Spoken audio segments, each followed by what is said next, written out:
بسم اللہ الرحمن الرحیم رب اشرح لی صدری ویسر لی امری واحلل عقدۃ من لسانی یفقہوا قولی۔ سورۃ الانعام آیت نمبر 145 سے۔ قل لا اجد فیما اوحی الی محرما علی طعام یطعمہ الا ان یکون میتۃ او دما مسفوحا أو لحم خنزير فإنه رجز أو فسقا أحل لغير الله به فمن اضطر غير باغ ولا عاد فإن ربك غفور رحیم۔ کہہ دیجئے جو احکام بذریعہ وہی میرے پاس آتے ہیں ان میں سے کوئی حرام نہیں پاتا کسی کھانے والوں کے لیے جو وہ اسے کھائے، مگر یہ کہ اگر وہ مردار ہو یا بہتا ہوا خون یا خنزیر کا گوشت، کیونکہ وہ ناپاک اور گندگی ہے، یا جو غیر اللہ کے نام پر ذبح کیا گیا ہو۔ پھر اگر جو شخص مجبور ہو جائے وہ کھا سکتا ہے، مگر یہ کہ وہ تجاوز کرنے والا نہ ہو، اور تیرا رب بخشنے والا اور مہربان ہے۔ نبی صلی اللہ علیہ وسلم فرماتے ہیں کہ مجھے وحی کی گئی ہے کہ جو جانور تم حرام قرار دیتے ہو ان کا تو کوئی ذکر ہی نہیں ہے، اگر وہ حرام ہوتے تو اللہ ان کا ذکر ضرور فرماتے، اور رب نے حکم دیا ہے کہ اس کے نام پر ذبح کیا جائے، اگر ایسا نہ کیا جائے تو یہ فسق اور شرک ہے۔ اور جو جانور اللہ تعالیٰ نے حرام کرا دیا ان کا ذکر بتا دیا کیا ہے کہ وہ جانور جس پہ اللہ کا نام لے کر نہ ذبح کیا گیا ہو، اور بہتا ہوا خون اور خنزیر کا گوشت، یہ سب ناپاک اور گندگی ہے۔ وَعَلَى الَّذِينَ هَادُوا حَرَّمْنَا كُلَّ ذِي ظُفُرٍ وَمِنَ الْبَقَرِ وَالْغَنَمِ حَرَّمْنَا عَلَيْهِمْ شُحُومَهُمَا، اور یہود پر ہم نے تمام نخن والے جانور حرام کر دیے، اور گائے اور بکری میں سے ان دونوں کی چربیاں ان پر ہم نے حرام کر دی، إِلَّا مَا حَمَلَتْ ظُهُورُهَا أَوِ الْحَوَايَا أَوْ مَا اخْتَلَطَ بِعَظْمٍ ذَلِكَ جَزَيْنَاهُمْ بِبَغْيِهِمْ وَإِنَّا لَصَادِقُونَ، مگر وہ جو ان کی پشت پر یا اندڑیوں میں لگی ہو یا جو ہڈی سے ملی ہوئی ہو، ان کی سرکشی کی وجہ سے ہم نے ان کو یہ سزا دی ہے، بے شک ہم سچے ہیں۔ ذی ظفر یعنی ناخن والے، مراد وہ ہاتھ والے جانور ہیں جن کی انگلیاں پھٹی ہوئی یعنی جدا جدا نہ ہوں، جیسے اونٹ اور شتر مرغ کی، بطخ، گائے یا بکری وغیرہ کی۔ اور ایسے چرند پرند بھی حرام تھے، صرف وہی حلال تھے جن کے پنجے کھلے ہوئے ہوتے۔ حرمنا علیہم شحومہما یعنی وہ چربی جو گائے یا بکری کی پشت پر ہو یا ان کی انتڑیوں یا ہڈی کے ساتھ ملی ہوئی ہو، ایسی چربی کی یہ مقدار بھی ان پر حلال تھی۔ ذالک جزیناہم ببغیہم یعنی یہ چیزیں ہم نے بطور سزا ان پر حرام کی تھی۔ وَإِنَّا لَصَادِقُونَ اور یہود یقیناً اپنے دعوے میں جھوٹے ہیں۔ فَإِن كَذَّبُوكَ فَقُلْ رَبُّكُمْ ذُو رَحْمَةٍ وَاسِعَةٍ وَلَا يُرَدُّ بَأْسُهُ عَنِ الْقَوْمِ الْمُجْرِمِينَ، پھر اگر وہ جھٹلائیں آپ کو تو کہہ دیجئے کہ تیرا رب تو رحمت والا اور وسعت والا ہے، اور اس کا عذاب مجرموں کی قوم کو سے نہ ٹل سکے گا۔ یعنی اب ان کی تکذیب کے باوجود عذاب دینے میں جلدی نہیں کرتا اللہ، اور مہلت دینے کا مطلب کہ ہمیشہ کے لیے عذاب الہی سے تو بچنا نہیں، جب وہ بھی عذاب دینے کا فیصلہ کرے گا تو اسے کوئی بھی ٹال نہیں سکے گا۔ سَيَقُولُ الَّذِينَ أَشْرَكُوا لَوْ شَاءَ اللَّهُ مَا أَشْرَكْنَا وَلَا آبَاؤُنَا وَلَا حَرَّمْنَا مِن شَيْءٍ كَذَلِكَ كَذَّبَ الَّذِينَ مِن قَبْلِهِمْ حَتَّى ذَاقُوا بَأْسَنَا قُلْ هَلْ عِندَكُم مِّنْ عِلْمٍ فَتَخْرِجُوهُ لَنَا إِن تَتَّبِعُونَ إِلَّا الظَّنَّ وَإِن أَنتُمْ إِلَّا تَخْرُصُونَ۔ ان قریب کہیں گے وہ لوگ جنہوں نے کفر کیا یا جنہوں نے شرک کیا کہ اگر اللہ چاہتا تو ہم شرک نہ کرتے، اور نہ ہی ہمارے آباء و اجداد، اور نہ ہی ہم پر کوئی چیز حرام کر دی جاتی۔ اس طرح جھٹلایا ان لوگوں نے جو آپ سے پہلے تھے، یہاں تک کہ انہوں نے ہمارا عذاب کا مزہ چکھ لیا۔ کہہ دیجئے تمہارے پاس کوئی دلیل ہے تو نکال لاؤ ہمارے لیے اس کو۔ تم لوگ محض گمان کی پیروی کرتے ہو اور تم قیاس آرائیاں کرتے ہو۔ اب یہ اللہ تعالیٰ نے اس مخالطے کا ازالہ اس طرح فرمایا کہ اگر یہ شرک اللہ کی رضا کا مظہر تھا تو پھر ان پر کیوں نہ آیا۔ عذاب الہی اس بات کی دلیل ہے کہ مشیت اور چیز ہے اور رضا الہی اور چیز ہے۔ قُلِ اللَّهِ الْحُجَّةُ الْبَالِغَةُ فَلَوْ شَاءَ لَهَدَاكُمْ أَجْمَعِينَ۔ کہہ دیجئے پوری حجت اللہ ہی کی ہے، اگر وہ چاہے تو تم کو راہ راست پر لے آئے۔ قُلْ هَلُمَّ شُهَدَاءَكُمُ الَّذِينَ يَشْهَدُونَ أَنَّ اللَّهَ حَرَّمَ هَٰذَا فَإِن شَهِدُوا فَلَا تَشْهَدْ مَعَهُمْ وَلَا تَتَّبِعْ أَهْوَاءَ الَّذِينَ كَذَّبُوا بِآيَاتِنَا وَالَّذِينَ لَا يُؤْمِنُونَ بِالْآخِرَةِ وَهُمْ بِرَبِّهِمْ يَعْدِلُونَ۔ کہہ دیجئے کہ تم اپنے گواہوں کو لے آؤ جو اس بات کی شہادت دیں کہ اللہ نے ان چیزوں کو حرام کر دیا، پھر اگر وہ گواہی دیتے تو آپ کی شہادت نہ دیجیے، اور نہ تتبع اہواء الذین، اور نہ آپ پیروی کیجیے ان لوگوں کی کذبوا جنہوں نے جھٹلایا بآیاتنا ہماری آیات کو، اور وہ لوگ نہیں ایمان لاتے آخرت پر اور اپنے رب کے برابر دوسروں کو ٹھہراتے ہیں۔ یا عدلون یعنی حلال اور حرام کا اختیار کسی اور کو دینا بھی شرک ہے، اور یہ برابر ٹھہرا کر شرک کرتے ہیں۔ قُلْ تَعَالَوْا أَتْلُ مَا حَرَّمَ رَبُّكُمْ عَلَيْكُمْ أَلَّا تُشْرِكُوا بِهِ شَيْئًا وَبِالْوَالِدَيْنِ إِحْسَانًا وَلَا تَقْتُلُوا أَوْلَادَكُمْ مِنْ إِمْلَاقٍ نَحْنُ نَرْزُقُكُمْ وَإِيَّاهُمْ وَلَا تَقْرَبُوا الْفَوَاحِشَ مَا ظَهَرَ مِنْهَا وَمَا بَطَنَ وَلَا تَقْتُلُوا النَّفْسَ الَّتِي حَرَّمَ اللَّهُ إِلَّا بِالْحَقِّ ذَلِكُمْ وَصَّاكُمْ بِهِ لَعَلَّكُمْ تَعْقِلُونَ۔ کہہ دیجئے کہ آؤ میں پڑھ سناؤں جو حرام کیا تمہارے رب نے تم پر، کہ تم نہ کسی چیز کو اس کے ساتھ شریک ٹھہراؤ، نہ والدین کے ساتھ احسان کرو، اور نہ تم اپنی اولاد کو قتل کرو تنگ دستی کی وجہ سے۔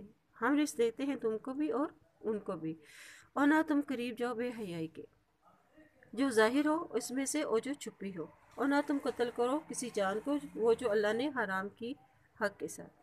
یہ بات وصیت کرتا ہے تمہارے لیے تاکہ تم عقل سے کام لو۔ اللہ تشرکو یعنی اللہ نے تمہیں حکم دیا ہے کہ اس کے ساتھ کسی کو شریک نہ ٹھہراؤ، کیونکہ شرک بہت بڑا گناہ ہے۔ وبالوالدین احسانا اللہ کی توحید کے بعد والدین کے ساتھ حسن سلوک کا حکم دیا گیا ہے، جس سے یہ واضح ہوتا ہے کہ اطاعت الہی کے بعد اطاعت والدین کی بڑی اہمیت ہے۔ وَلَا تَقْتُلُوا أَوْلَادَكُمْ مِنْ إِمْلَاقٍ آج کل خاندانی منصوبہ بندی کے تحت پوری دنیا میں یہ کام زور و شور سے جاری ہے، اور اللہ ہمیں اس سے محفوظ رکھے۔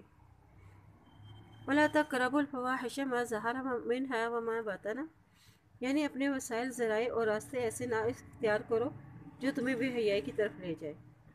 ظاہرہ یعنی آنکھوں دیکھی، اور باطنہ یعنی چھپی ہوئی جو تنہائی میں کی جائے، اور دل کی برائیاں کیا ہیں یعنی کینہ، بغض اور حسد وغیرہ۔ وَلَا تَقْرَبُوا مَالَ الْيَتِيمِ إِلَّا بِالَّتِي هِيَ أَحْسَنُ حَتَّى يَبْلُغَ أَشُدَّهُ وَأَوْفُوا الْكَيْلَ وَالْمِيزَانَ بِالْقِسْطِ لَا نُكَلِّفُ نَفْسًا إِلَّا وُسْعَهَا وَإِذَا قُلْتُمْ فَاعْدِلُوا وَلَوْ كَانَ ذَا قُرْبَىٰ وَبِعَهْدِ اللَّهِ أَوْفُوا ذَلِكُمْ وَصَّاكُمْ بِهِ لَعَلَّكُمْ تَذَكَّرُونَ۔ اور نہ تم قریب جاؤ یتیم کے مال کے مگر ایسے طریقے سے کہ وہ اچھا ہو، یہاں تک کہ وہ اس سمجھداری کی عمر تک پہنچے۔ ناپ تول کو پورا کرو اور انصاف کے ساتھ، ہم کسی شخص کو اس کی طاقت سے بڑھ کر تکلیف نہیں دیتے، اور جب تم بات کرو تو عدل کی بات کرو، خواہ وہ شخص قرابت دار ہی کیوں نہ ہو، اور اللہ سے جو عہد کیا ہے اس کو پورا کرو۔ یہ اللہ نے تم کو حکم دیا ہے تاکہ تم اسے یاد رکھو۔ اللہ کا کیا حکم ہے کہ جس یتیم کی کفالت کی ذمہ داری تم پر عائد ہو اس کے ساتھ آپ خیر خواہی کا ایسا معاملہ کرو، اس کی مال کی حفاظت کرو، اور جب وہ بلوغت کی عمر کو پہنچے تو ان کا مال انہیں لوٹا دو۔ وَأَنَّ هَذَا صِرَاطِي مُسْتَقِيمًا فَاتَّبِعُوهُ وَلَا تَتَّبِعُوا السُّبُلَ فَتَفَرَّقَ بِكُمْ عَنْ سَبِيلِهِ ذَلِكُمْ وَصَّاكُمْ بِهِ لَعَلَّكُمْ تَتَّقُونَ۔ اور یہ کہ یہ میرا دین کیا ہے، بالکل سیدھا ہے، بس اسی کی پیروی کرو اور دوسری راہوں پر مت چلو۔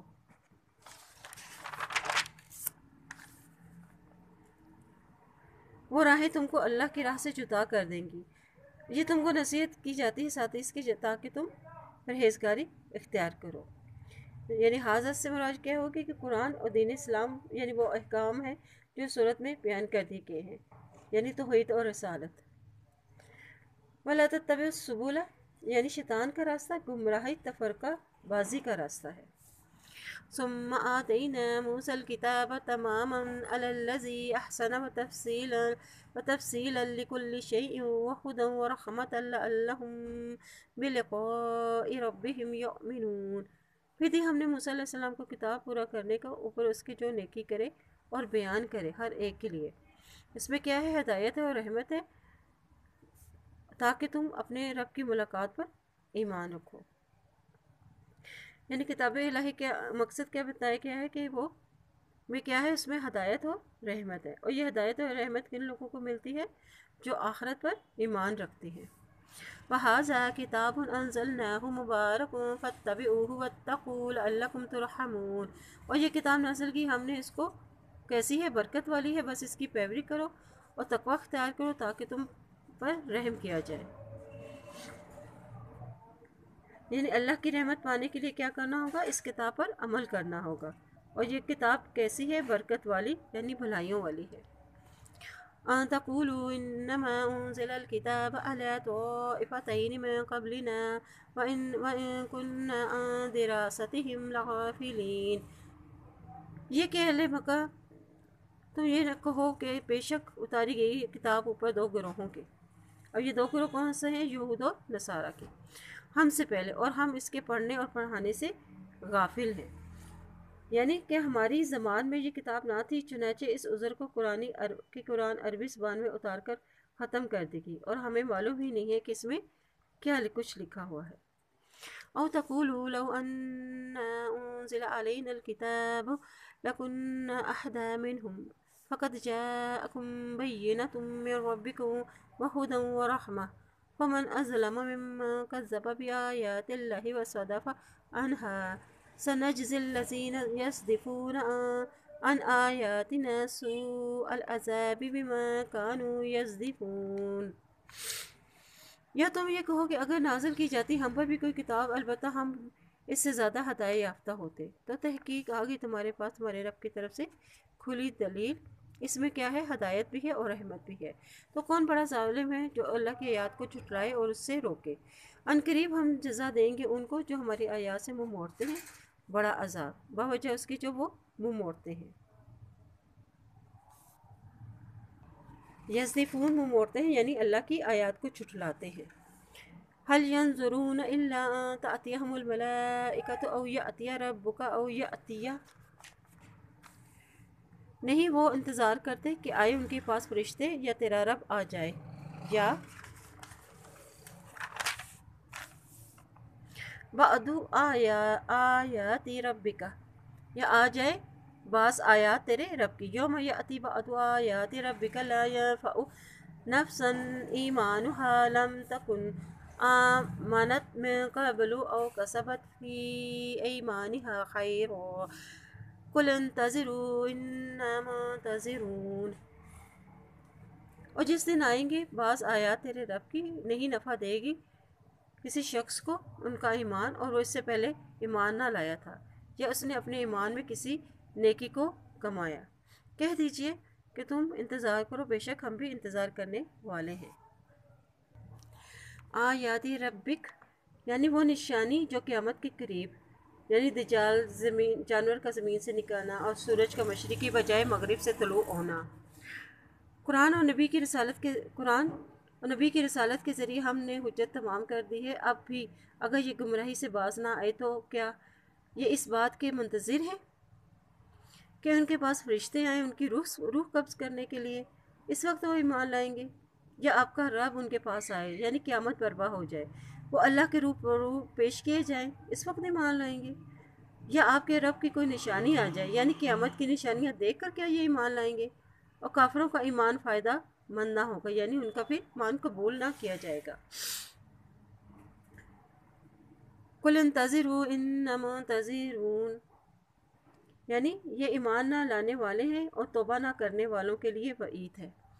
ان الذين فرقوا دينهم وكانوا شيعا لست منهم في شيء انما امرهم الى الله ثم ينبئهم بما كانوا يفعلون، بے شک جن لوگوں نے اپنے دین کو جدا جدا کر دیا اور گروہ گروہ بن گئے، آپ کا ان کے سے کوئی تعلق نہیں، بے شک ان کا معاملہ اللہ کے حوالے ہے، پھر وہ ان کو بتائے گا بوجہ اس کے جو وہ عمل کرتے ہیں۔ یعنی یہ اللہ کہ اس فضل اور احسان کا بیان ہے جو اہل ایمان کے ساتھ وہ کرے گا کہ ایک نیکی کا بدلہ اسے 10 گناہ بڑھا کر دے گا۔ من جاء بالحسنة فله عشر أمثالها ومن جاء بالسيئة فلا يجزى إلا مثلها وهم لا يظلمون قل إنني هداني ربي إلى صراط مستقيم دينا قيما ملة إبراهيم حنيفا وما كان من المشركين۔ کہہ دیجئے بے شک جن لوگوں نے اپنے دین کو جدا جدا گروہ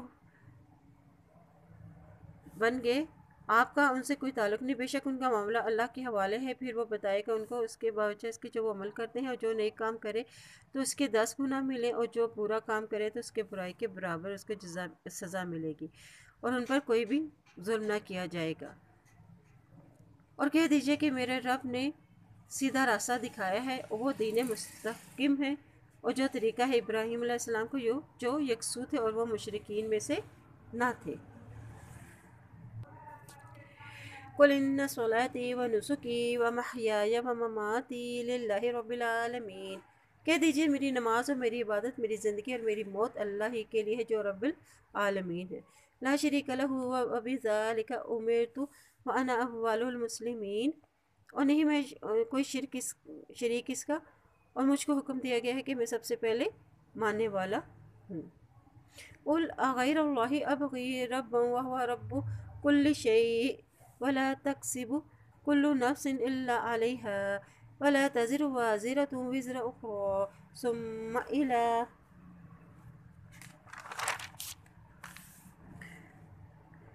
ربكم مرجعكم فينبئكم بما كنتم فيه تختلفون۔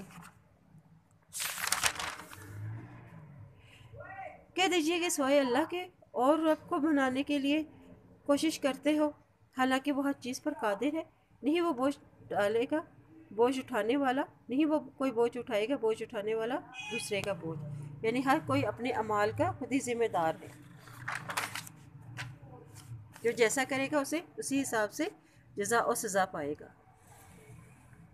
پھر اپنے رب کی طرف لوٹنا ہے تم کو، پھر وہ تمہیں بتائے گا ساتھ اس کے جو تم اختلاف کرتے ہو۔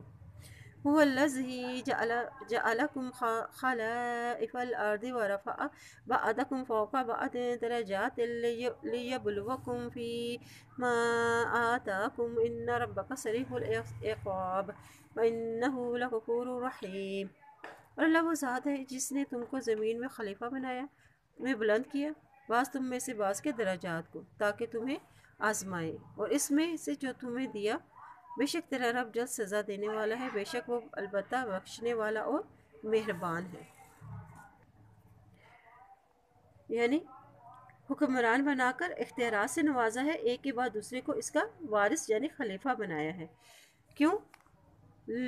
لیبلوکم، تاکہ وہ آزمائے، یعنی تمہیں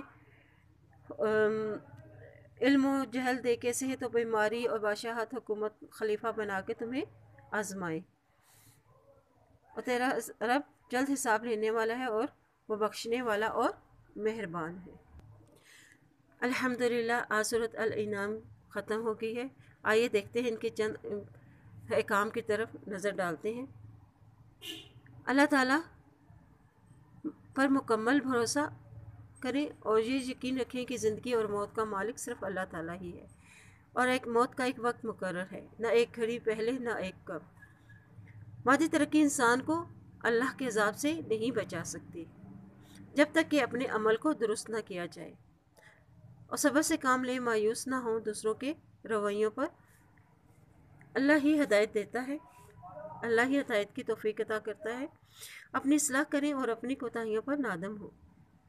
حق بات کو پہچانیں اور قرآن میں غور و فکر کریں۔ اللہ کی دی ہوئی صلاحیتوں پر اس کا شکر ادا کریں اور ان صلاحیتوں کو حق کام میں استعمال کریں۔ ایک انسان کا رویہ دوسرے کے لیے آزمائش ہوتا ہے۔ اچھے تعلقات قائم کریں، دوستانہ رویہ اختیار کریں، حق کے مقابلے میں کوئی سمجھوتہ نہ کریں۔ ایسا کام جو اللہ کی نافرمانی کرنے والا ہو، ایسی مجلسوں میں نہ بیٹھیں، اور شرک سے بچیں۔ اللہ کی کائنات پر غور و فکر کریں۔ دشمن حق کے مقابلے میں صبر و استقامت کا مظاہرہ کریں، ظلم کا ساتھ نہ دیں۔ حق و باطل کا معیار اکثریت اور اقلیت پر نہیں ہے۔ اختلافات اور تفرقہ میں نہ پڑو، عدل سے کام لو، صراط مستقیم اختیار کرو۔ حقوق اللہ کے ساتھ ساتھ حقوق العباد ادا کریں، اور دنیا کے معاملات میں رہنمائی قرآن اور سنت سے حاصل کریں۔ اللہ تعالیٰ ہمیں اس قرآن پاک کو پڑھنے، اس پہ عمل کرنے کی توفیق عطا فرمائیں، اس سے ہمیں جو کوئی غلطی کوتاہی ہم سے سرزد ہوئی ہو، اللہ تعالیٰ اسے معاف فرمائے۔ آمین۔